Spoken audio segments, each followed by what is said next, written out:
வணக்கம் நேயர்களே, நான் உங்கள் எம்ஜி சுபாஷினி.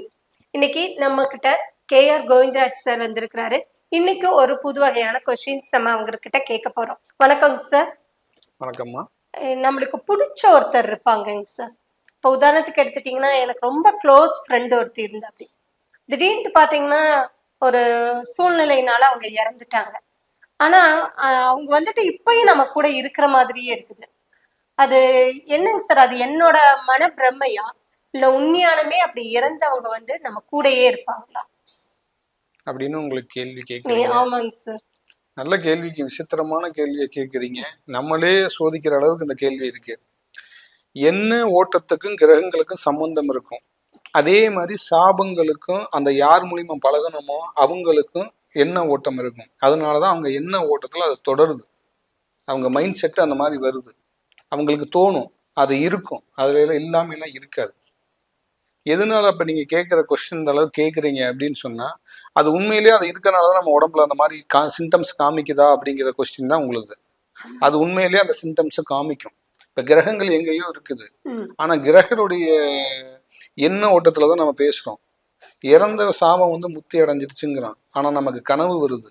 அப்ப அந்த எண்ண ஓட்டத்தோட அவங்க நம்ம உடம்புல ரேஸ் ஆவாங்க. அதுதான் லெப்ட் ரைட் அப்படிங்கிறது. லெப்ட்னா கிரகங்களுடைய அதிர்வுகளும், ரைட்டுன்னா இந்த இறந்த நம்ம பிடிச்ச இறந்தவங்க சொந்தக்காரங்க யார் இருந்தாலும் அவங்களுடைய அதிர்வும் ரைட்டு. இப்படிதான் ஒரு மனுஷனுக்கு வந்து அந்த அதிர்வுகள் வந்து அதிகமா உடம்புல இருக்கும்போது நமக்கு எது செய்ய முடியாம திண்டாடுறோம்ல, பல பிரச்சனைகளோ பல மனசுல ஸ்தாபங்களை வருது. காரணம்னா அந்த சந்திரனுங்கிற கிரகம் மனநிலையை பாதிக்கக்கூடிய கிரகம். அவங்க எண்ணத்துடைய தொடர்புல இருக்கனால மனசை பாதிக்கும். அதே மாதிரி இறந்த நம்ம பிடிச்ச இறந்தவங்க என்னட்டாங்கல்ல, என்னைக்கு என்னை விட்டு நீங்க மாட்டாங்கன்னு சொல்றோம்ல, அந்த கனவா வந்து நம்ம உடம்புலயே அதோடைய ரேஸ் இருந்துகிட்டே இருக்கும். அப்ப வந்துட்டு இப்போ ஒருத்தர் ஒரு குடும்பத்தோட எல்லாம் ஒருத்தர் சிலர் சூசைட் பண்ணிக்கிறாங்கன்றாங்க. அவங்களோட மனநிலை வந்து இறக்குறப்ப வந்துட்டு ரொம்ப சங்கடத்துலதான் இறந்திருப்பாங்க. ஏன்னா யாரா இருந்தாலும் இந்த பூமியில வந்து பிறந்துட்டோம்னா இன்னும் வாழணும் அப்படின்னு தான் நினைச்சிருப்பாங்க இல்லைங்களா? அப்போ ஏதோ ஒரு சூழ்நிலையினால குடும்பத்தோட எல்லாம் நிறைய பேர் சூசைட் பண்ணிக்கிறாங்க அப்படின்னு சொல்லி நம்ம பேப்பர்ல படிக்கிறோம் இல்லைங்க சார். அப்போ அவங்க இறக்குறப்ப அவங்க மனநிலை வந்து ரொம்ப ஒரு சங்கடத்திலையும் துக்கத்திலையும் ஒரு பழிவாங்குற உணர்ச்சியோடையும் தான் இருந்திருப்பாங்க. அது வந்துட்டு அவங்க இறந்ததுக்கு அப்புறம் அது சம்பந்தப்பட்டவங்களுக்கு இதனால ஏதாவது அஃபெக்ட் பண்ணுங்களா? நல்ல கேள்வி. கண்டிப்பா அஃபெக்ட் பண்ணும். நான் நிறைய குடும்பத்தை பார்த்துருக்கேன். நான் ஒவ்வொருத்தருக்கும் செக் பண்ணி நான் ரெமெடியும் கொடுத்துருக்குறேன். அது இல்லாம இருக்கிறதுக்கு வாய்ப்பே இல்லை. ஏன்னா அந்த எண்ண அலைகளோட கிரகங்களுடைய லிங்க்கும் அந்த இறந்தவங்களுடைய லிங்க்கும் நம்ம உடம்புல ரேஸ் ஆகிக்கிட்டே இருக்கும்போது அவங்க என்ன வழியில வேதனையில துடிச்சாங்களோ அதே துடிப்பு அந்த குடும்பத்துல ஏற்படுத்துறோம்.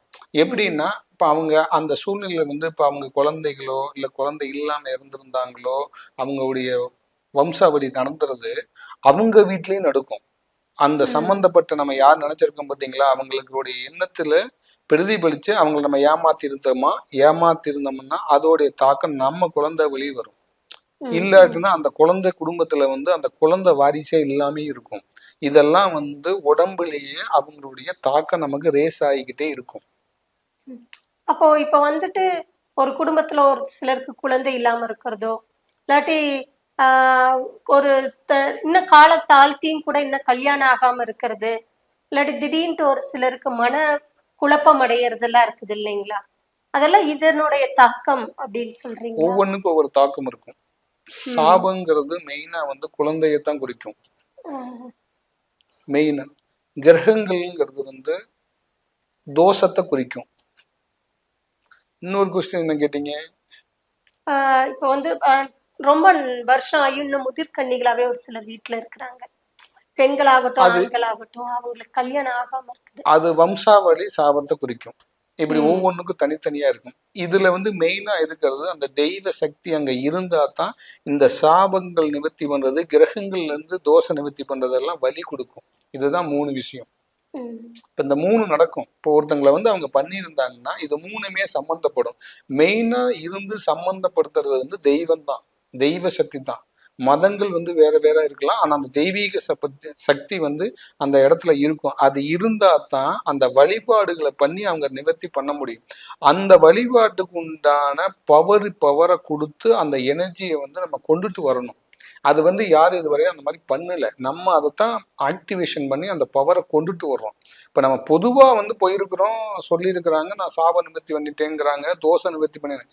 யாரும் நிரூபிச்சு காமிச்சது இல்லை. நம்ம என்ன பண்றோம்னா, இது அடிப்படையான விஷயங்கள் எதுல இருக்கான்னு அதை ரெமெடி கொடுத்து அந்த ரிலீவ் பண்ணியே காமிக்கிறோம். அப்படிங்கும்போது அது சரியான தீர்வு கிடைக்கும். இப்ப இந்த சரியான தீர்வு கிடைக்காம தான் நிறைய பேர் வந்து நம்ம நிறைய கோயிலுக்கு போயிட்டு நான் பரிகாரம் பண்ணிட்டேன், எனக்கு ஒன்றும் ஆகலை, எனக்கு குழந்தை கிடைக்கல, எனக்கு கடன் பிரச்சனை, இது எல்லாமே சொல்லிக்கிட்டே இருக்கிறாங்க. எல்லாம் என்ன எடுத்துக்கிறாங்கன்னா, இந்த பெயர்ச்சினாலதான் கிரகங்கள்னாலதான் இப்படி நடக்குது அப்படிங்கிறத அவங்களுமே யூகம் பண்ணி அவங்களே ஒரு பரிகாரத்தை பண்றாங்க. அப்படி அல்ல அது.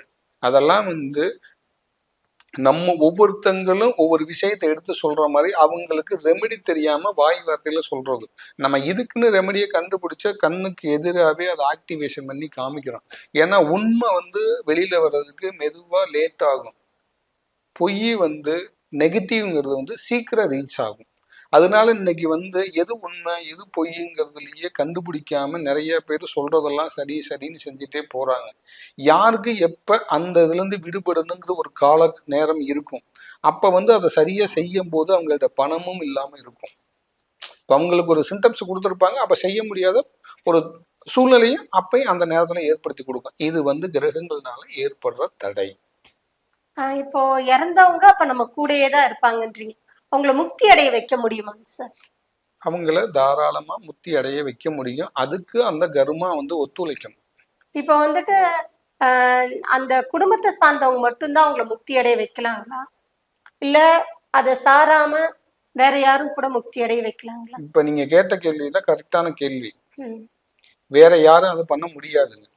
வேற யாருக்கும் பண்ணிட்டு செக் பண்ணா காமிக்காது இல்லையா? இப்ப நான் வந்து இன்ஸ்ட்ருமெண்ட் வந்து செக் பண்ணி அதுக்கு பவர் கொடுத்து நான் செக் பண்ணி காமிக்கிறேன். அப்ப செக் பண்ணி காமிக்கும் போது குடும்பத்துல இல்லாதவங்க வேற எதுவும் செஞ்சாங்கன்னா அது சூட் ஆகாது, செய்யவும் முடியாது. இப்ப நம்ம குடும்பத்துல இருக்கிறவங்களுக்கு அந்த ரெமெடி நம்ம கொடுக்கும் போது அவங்க ஃபாரின்ல வெளிநாட்டுல இருந்தாலும் அது சரியாயிடும். ஏன்னா அதோட டிராவல் வந்து காற்று மூலியமா தான் அதோட டிராவல் இருக்கும். இந்த இறந்தவுடைய சாபத்துடைய தாக்கம் உடம்புல இருக்குதுன்னா அது இந்த காற்று மூலியமா தான் இருக்கும்.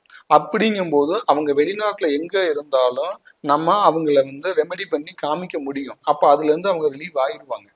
அப்புறமேலு தான் நீங்க அந்த பவரை கொடுத்த முன்னாடி தான் அவங்க அதுல இருந்து வெளியில வர முடியுமே தவிர, நீங்க பொதுவான நீர்நிலைகள்ல போய் நம்ம ராமேஸ்வரம் போய் பண்றதுல எல்லாம் நம்ம அன்றைக்கு பண்ணக்கூடிய பூஜைக்கு அன்றைக்கு உண்டான பலன் தான் கிடைக்கும். வந்து லைஃபுக்கு உண்டான ரெமெடி கிடைக்காது. நம்ம அதை லைஃபுக்கும் அந்த உடைய ஆசீர்வாதம் அவங்களுக்கு வேணும் அப்படிங்கிறத வந்து பவர் கொடுத்து ஆக்டிவேஷன் பண்ணி காமிக்கிறோம். இதை நம்ம முதல்ல நம்ம தான் இந்த ஆக்டிவேஷனுங்கிறத வந்து தெரியப்படுத்தி இதை இப்படித்தான் ஆக்டிவேஷன் பண்ணணும் அப்படிங்கிறத நம்ம நடைமுறையில கொண்டு வந்திருக்கோம்.